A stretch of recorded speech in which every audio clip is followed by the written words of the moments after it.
మక్త అనంతారం గ్రామంలో మరో రైతు ఆవేదన. పుట్ట మోహన్ రాజు అంటే తను చిన్నగా ఉన్నప్పటి నుంచి ముత్తాత, తాత, తండ్రి, ఇప్పుడు తన వయసు వచ్చేసి 60 సంవత్సరాలు పైచిలకు. మరి నేను ఎక్కడికి తిరిగినా కూడా నాకు న్యాయం జరుగుతలేదు. మరి ఇంతకు తనకు జరిగినటువంటి అన్యాయం ఏంది తన మాటల్లోనే అడిగి తెలుసుకుందాం. అన్న నమస్తే. నమస్తే. ఏం పేరే నీ పేరు? నా పేరు పుట్ట మోహన్ రాజు. మా నాన్నగారి పేరు చిన్నరాములు. మాది మక్తారంతారం, బీబీనగర్ మండల్, యాదాద్రి జిల్లా.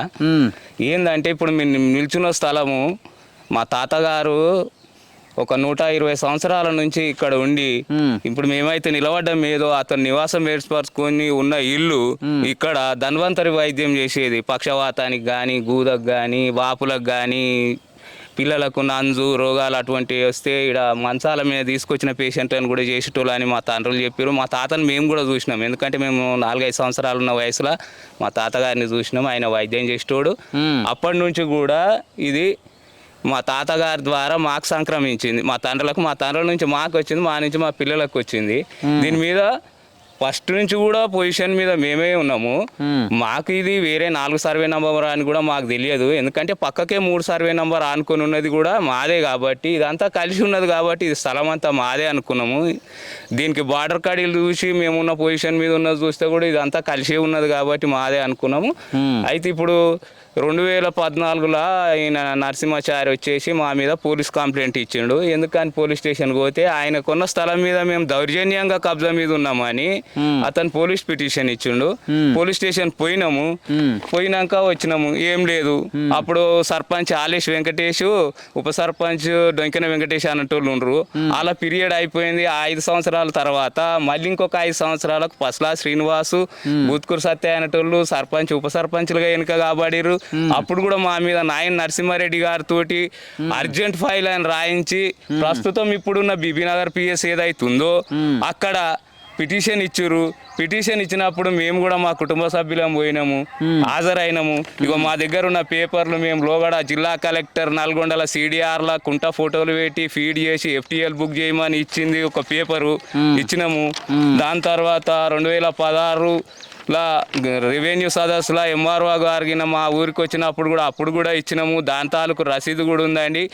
అప్పుడు ఎవరు మన నాయన్ నరసింహారెడ్డి గారితో పెట్టిన ఫైల్కు ఈ 2 ఆధారంగా వచ్చినాము.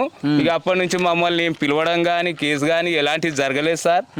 మళ్ళీ ఇప్పుడు స్థానికంగా 3 నెలల కింద కాంగ్రెస్ గవర్నమెంట్ వచ్చినాక కిలేందర్ అనే సర్పంచ్ గెలిచిండు. ఆయన తమ్ముడు రియల్ ఎస్టేట్ చేస్తాడు, జంగే అని అతను. గెలిచిన 15-20 రోజులకే మా దొడ్లజా దగ్గరకు వచ్చి చూడడం జరిగింది సర్పంచ్ ఆయన తమ్ముడు. వచ్చినాక ఆయన ఏం చేసిండు, సర్వేకి పెట్టిండ్రు. సర్వే మేడం కూడా 2 సార్లు కొలిచింది. ఇప్పుడు ఈ 4కు యాక్చువల్గా మేము కూడా నల్గొండ భూమి శిస్తు విభాగం వెళ్ళామండి. 2016లోనే వెళ్ళి రికార్డు తీయించినాము. 4-5ది పేపర్ అసలే భూమి శిస్తు విభాగంలో పేపరే లేదు సార్. పేపరే లేదు ఆడ లేదని తెలిసినాక మళ్ళీ మేము అక్కడున్న పై అధికారిని అడిగితే మాకు దీని సమాచారం ఎక్కడ దొరుకుతుంది సార్ అంటే అతనేం చెప్పిండు, హైదరాబాద్లో ఉన్న సర్వే భవన్లో ప్రతి ఒక్క టీపన్ దొరుకుతుంది బాబు, అక్కడికి వెళ్ళండి అంటే మేము హైదరాబాద్ కూడా వెళ్ళినాం సార్. అక్కడ ఉన్న వాళ్ళని అడిగితే వాళ్ళు తీసి 4-5ది టీపనే లేదు, దాని మ్యాపే లేదని చెప్పారు సార్. ఇప్పుడు మ్యాపే లేనప్పుడు పట్టదారుల పేరు ఎట్లుంటుంది, సర్వే మేడం గారు టీపన్ లేనిది ఎట్లా 4 సర్వే నెంబర్ కొలుస్తారు? ఒకరోజు డేట్ ఇచ్చి 2 రోజుల తర్వాత వచ్చిరేంది మేడం అని అడిగితే ఆమె ఏమన్నదంటే ఇప్పుడు పక్కనే ఉన్న సురేందర్ రెడ్డి వాళ్ళ కొలుస్తుంటే ఏమన్నదంటే క్రియేటివ్గా పెట్టండి అని చెప్పింది ఆయన దగ్గర ఉన్న అనుచరుని. మేడం మీరు వచ్చింది టిఫిన్ ప్రకారం కొలవండి అని చెప్పిన కానీ క్రియేటివ్ అంటే మీరు కల్పితం పెడితే పంచాయతీలు ఉంటుందిగా మేడం అని అదొకటి అన్నాము. అయితే ఏంది మేడం మీరు 2 రోజుల కింద నోటీస్ ఇచ్చి 2 రోజుల తర్వాత ఇలా 2 గంటల తర్వాత వచ్చి కొలిచిరేంది మేడం అని అన్నందుకు బీబీనగర్ పిఎస్లు ఉన్న ASI గారు అంటారు, మీరు సర్వే మేడంను అనవసరంగా తిట్టిరని, మీ మీద కేసు బుక్ అవుతుంది అని ASI గారు అన్నారు సార్. మేము కూడా మమ్మల్ని పిలిస్తే మేము పోయినాం. మేము ఉన్నదంతా వాస్తవంగా చెప్పినాం. ఎస్ఐ గారికి సిఐ గారి సమక్షంలో చెప్పినాం సార్. దీని మీద గ్రామస్తులు ఇప్పుడున్న సర్పంచ్ అయితేంది, ఆయన అనుచరుడు బింగైలే అయితేంది, ఆయన తమ్ముడు జంగయ్య అయితేంది, మేము మాత్రం దౌర్జన్యం మీద కబ్జా మీద లేం సార్. మా తాతలు తండ్రుల నుంచి మాకు వచ్చింది, మా నుంచి మా పిల్లలకు వచ్చింది సార్. కాకపోతే ఏంటంటే ఈయన కొల్పించినప్పుడే ఇది వేరే సర్వే నంబర్ అనేది మాకు అర్థమైంది. మేము ఈయన ఎవరైతే నరసింహాచారి గారికి ఉన్నప్పుడు మాత్రం మేము ఆయన దౌర్జన్యం చేసి కబ్జా మీద లేము. ఆయన కన్నా ముందు ఆయనకు ఒక ఆయన పోచారప్ప ఆయన రెడ్డి గారు ఉన్నాడు, ఆయన కూడా వచ్చిండు. ఆయన కూడా మమ్మల్ని కబ్జా మీదకి వెళ్ళిపోయే పరిస్థితి లేదు. మేమే పొజిషన్ మీద ఉన్నాము. ఆయన కమ్మినోళ్ళు బింగి మానేమ్మ, ఈయన ఎరమోన్ పోచామా అనేటామె ఇంకో మంది వేరే వాళ్ళు అమ్మిర్రు. ఆయన కుండబడింది ఏంటంటే అనే దాంట్లో 1 ఎకరం 30 గుంటలు, రెండో రూలో 30 గుంటలు సార్. ఆయన ఈస్ట్ వెస్ట్ కొలిచినా నార్త్ సౌత్ కొలిచినా ఆయన మొత్తం జలభాగంలోనే ఉంటుంది. ఈ దివ్య భాగం ఉన్న దాని మీదకి వచ్చి ఇది నాదని మమ్మల్ని పొజిషన్ మీదకి వెళ్ళి ఇవ్వమని టార్చర్ చేస్తుండు. వీడికి 3 సార్లు మమ్మల్ని పిఎస్కి ఇచ్చింది సార్. మాకు మానవతా విలువలు లేవా? మేము దళితులము. నేను అన్నా సార్, కోపం వచ్చి మీరు ఇట్లనే మమ్మల్ని టార్చర్ పెడితే ఎస్సీ యాక్ట్ కింద కేసు బుక్ చేస్తామని కూడా నరసింహాచారిని అనడం జరిగింది సార్.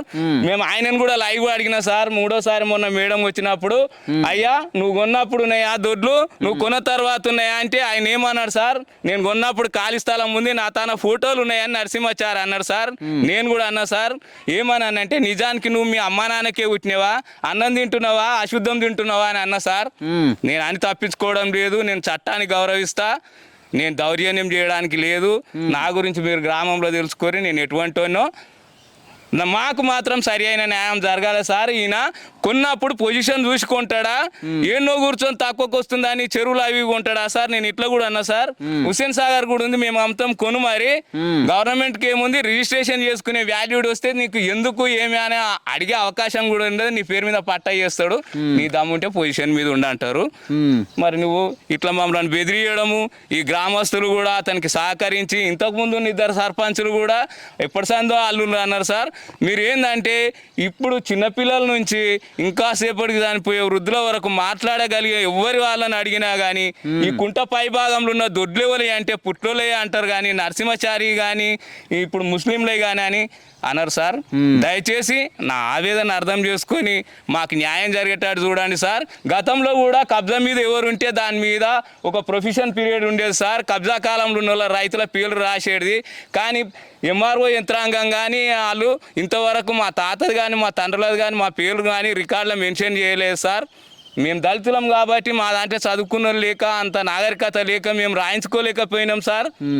దయచేసి మాకుండబడిన మేము ఏదైతే పొజిషన్ మీద 120 సంవత్సరాల మీద ఉన్నామో అది మాకే ఉండేటట్టు చేయగలరని మేము సవినయంగా ప్రతి ఒక్కరిని మనం చేసుకుంటున్నాం. వాస్తవానికి చూసినట్టయితే కాంగ్రెస్ ప్రభుత్వం ప్రజాపాలన, ప్రజల వైపే న్యాయం జరుగుతూ ఉంటుంది, అన్యాయం జరగదంటే దానిపైన కాంగ్రెస్ ప్రభుత్వం గురించి చెప్పాలంటే ఏం చెప్తావు సార్? కాంగ్రెస్ ప్రభుత్వం గురించి చెప్పాలంటే సార్, ఇంతకు ముందు ఉన్న సర్పంచులు ఉన్నారు, వాళ్ళను ఈ నరసింహాచారి ఎన్నిసార్లు పోయి అడిగినా, అయ్యా వాళ్ళు మాకు ఊహ తెలియనప్పటి నుంచి పొజిషన్ మీద ఉండరు, మా తాతల నుంచి మా తండ్రులు చూసినప్పటి నుంచి కూడా పొజిషన్ మీద ఉండరు, మేము ఆడికి రామని ఇప్పుడు పసలా శ్రీనివాస్ గారు అయినా సరే, ఆలెటి వెంకటేశం అయినా సరే వాళ్ళు చెప్పారు సార్.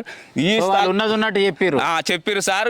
ఇప్పుడున్న సర్పంచ్ ఈయనకు ఫేవరబుల్ గా ఉండి ఆయన తాను మరి ఏం డబ్బులు దండుకుండో తెలియదు, కానీ ఆయన మొన్న పోలీసు వాళ్ళు ఎంక్వైరీకి వస్తే కూడా సర్పంచ్ స్థానికంగా ఎంబడి వచ్చి మా స్థలాన్ని చూపించిండు సార్. ఇది ఎంతవరకు న్యాయము మీరే అర్థం చేసుకోవాలని నా ఆవేదన వ్యక్తం చేస్తున్నా.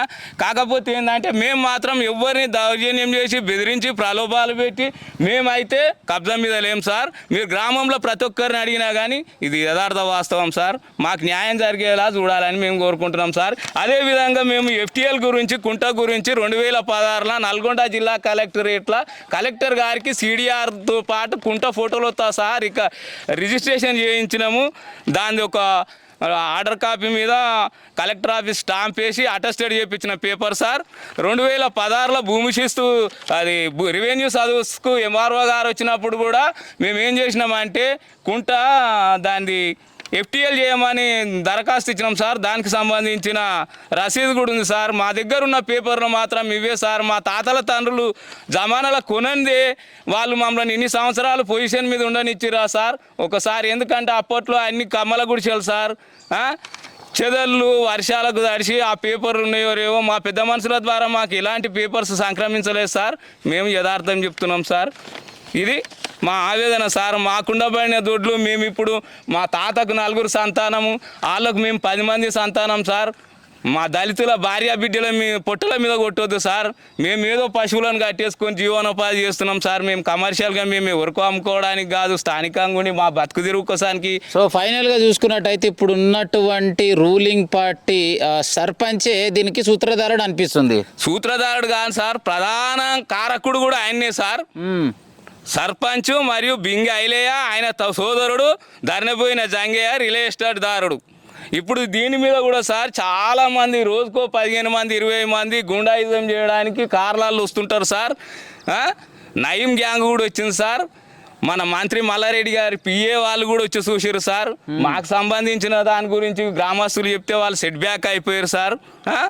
ఈ నరసింహచారి కొన్నాక కూడా 10 సంవత్సరాలు 12 సంవత్సరాల నుంచి కొన్నాడుగా సార్. ఇప్పటి వరకు కూడా పొజిషన్ మీద లేడు సార్. కొన్నప్పుడు ఆయన కమ్మిన ఆయన కోళ్ళి పొజిషన్ మీద ఇవ్వాలిగా సార్. చూడండి జాగేడు పొలం ఏడున్న చూడదే కొనేసిండు. అంటే వీళ్ళు ఏంటంటే తక్కువకు వస్తుంది కదా అని కొనేసినట్టు సార్. మరి పొజిషన్ మీద ఎవరు? మొన్న కడీలు తెస్తే మాత్రం మేము తేనీయలేదు సార్. మొన్న ఎస్ఐ గారు సిఐ గారు సమక్షంలో కూడా చెప్పినాం సార్. ఒకవేళ సర్వే జరిగినా కానీ మేము మాత్రం కడీలు నాటనివ్వం సార్ అని కూడా పోలీసు యంత్రాంగం ముంగట కూడా చెప్పినాం సార్. మేము చట్టాన్ని గౌరవిస్తాం సార్. చట్టాన్ని మీద మాకు వ్యతిరేకత లేదు సార్. మేము ఏంటంటే మా తాతల తండ్రుల నుంచి సంక్రమించిన దాన్ని మేము ఈరోజు 120 130 సంవత్సరాలకు మేము వదులుకుంటే మాకు ఎంత బాధగా ఉంటుందో మీరు ఆలోచించండి సార్. మేము చదువుకున్న వాళ్ళం అయితే మేము ఎప్పుడో కబ్జా కాలంలో మా తాతలు మా తండ్రులు రాయిస్తే ఇలా మాకు ఇలాంటి పరిస్థితి వచ్చేది కాదు కదా సార్. మాకు తెలివి లేకనే కదా సార్. సిఐ గారు అడిగిరు. సిఐ గారిని మేము తప్పు పట్టడం లేదు. మీకు 2014 వరకు కబ్జా కాలంలో రాసుకునే అవకాశం ఉంది అంటే సార్ మేము రాసుకునేది కాదు సార్, అది పట్వారి వాళ్ళు రాయాలి సార్ అని చెప్పినాము. సిఐ గారిని కూడా మేమేం కించపరుస్తలేం సార్. సార్ అంటే మాకు గౌరవం. ఆయన కూడా మమ్మల్ని ఏం అనలేదు సార్. సో ఫైనల్గా ఏదేమైనా కూడా న్యాయం చేయాలంట. మొత్తం మీద మాత్రం మాకుండబడిన స్థలాన్ని మాకే ఉండేటట్టు చేయాలని, సత్వరమే ఈ కుంటను కూడా ఎఫ్టీఎల్ చేయాలని, ఇలాంటి దళారులు వచ్చి కుంటను కబ్జా చేసుకోకుండాలని మేము సవినయంగా మీడియా మిత్రులకు, ప్రభుత్వ యంత్రాంగానికి, కలెక్టర్ గారికి, ఎంఆర్ఓ గారికి, స్థానికులు 76 కుటుంబాలు మత్స్యకారులు అందులో చేపలు పోసి సాదుకుంటారు సార్. బతుకమ్మ నిమజ్జనం అదే కుంటలు అవుతుంది సార్. వినాయక నిమజ్జనం అందులోనే అవుతుంది సార్. దుర్గామాతను పెట్టినా కూడా ఆ ఉత్సవం చేసి లాస్ట్కి వస్తే తీసుకొచ్చి ఇదే చెరువులో నిమగ్నం చేస్తాం సార్. పశువు పక్షులకు ప్రతి ఒక్కదానికి నీటికి జీవనాధారమైన ఈ కుంటను భూ కబ్జాదారులకు అంకితం చేయడానికి చూస్తారు సార్. అలాంటి వారిపైన తగిన చర్య తీసుకొని మాకు న్యాయం చేకూర్చగలరని ప్రతి ఒక్కరికి పేరున అధికారులకు, మీడియా మిత్రులకు, పోలీసు యంత్రాంగానికి, లాయర్లకు అందరికీ మేము మనవి చేసుకుంటున్నాం సార్. సో రైట్, చూస్తున్నారు కదా. ఏది ఏమైనా కూడా మక్త అనంతారం గ్రామంలో ఒక 100 సంవత్సరాల పైచిరుకుల నుంచి ముత్తాతలు, తాతలు, తండ్రులు, మరి ఇతనికి కూడా 60 సంవత్సరాలు పూర్తి చేసుకొని వాళ్ళ పుత్రులు కూడా 40 సంవత్సరాల పైచిలుకున్నటువంటి, అంటే సంవత్సరాల సంఖ్య ఏళ్ళ తరబడి మరి దున్నుకొని ఈ యొక్క పశువులని మరి ఇక్కడ కట్టేసుకొని బతుకుతున్నటువంటి రైతుల మీద దౌర్జన్యం చేస్తున్నటువంటి మక్త అనంతారం గ్రామ సర్పంచ్ అయ్యా పులిందర్ గారు, ఇప్పటికైనా ప్రజలపైకి అక్రమంగా వెళ్ళకుండా వాళ్ళపైన దౌర్జన్యం చేయకుండా మరి న్యాయపరంగా, అంటే కాంగ్రెస్ ప్రభుత్వం అంటే ప్రజాపాలన, ఈ ప్రజాపాలన ప్రజలకు న్యాయం చేసి మరి న్యాయపరంగా ఉంటారని చెప్పేసి మీడియా ద్వారా తెలియజేస్తున్నాను. కెమెరామెన్ సాయితో మీ జర్నలిస్ట్ గొంగడి సీనన్న.